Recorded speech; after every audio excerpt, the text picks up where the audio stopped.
लोगोफोर नोंथांमोनखौ आंनि जेटिसिटिसनाव फिन खनसे बरायगोरना लाग्रोबाय। गिबियावनो आं मोनसे भिडिअ देखायगोन आरोना क्लिप बेखौ आं स्क्रिनाव होनाय जागोन। जोंहा बेयो सोमसि जोंहा आब' बेनि भिडिअ नायनो गोसोबा आं मोनसे सर्ट बनायना होगोन आरोना बेखौ नोंथांमोना नायनो गोसो ना लानो गोसोबा मा खालामो मा थायो बेनि बादै नोंथांमोना गासैखौ फुरा खोन्थागोन नायलांबाय थागोन लासै लासै बे सोलौखौ होना दोनबाय थाखागोन। नोंथांमोना नायनो गोसोबा लाइक कमेन्ट शेयार खालामना होदो आरो लोगोसे साबसक्राइब खालाम आरो नोंथांमोना बेनि बादै मा मावो मा खालामो मा थायो बेनि बादै नायनो गोसोबा नोंथांमोना कमेन्ट हर हाजासे आरो 10K भिउस थांहोबानो जाबाय। ओमफ्राय होनबानो नोंथांमोना फुरा डिटेल्सखौनो देखायनो हागोन मा खालामो मा थायो माबायदि मावो ना खामानि मावगोन ना मावा मा खालामो बेनि बादै देखायगोन आरोना दिनैनिफ्राय।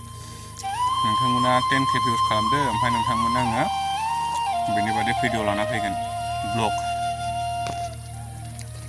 बाय बाय लोगोफोर।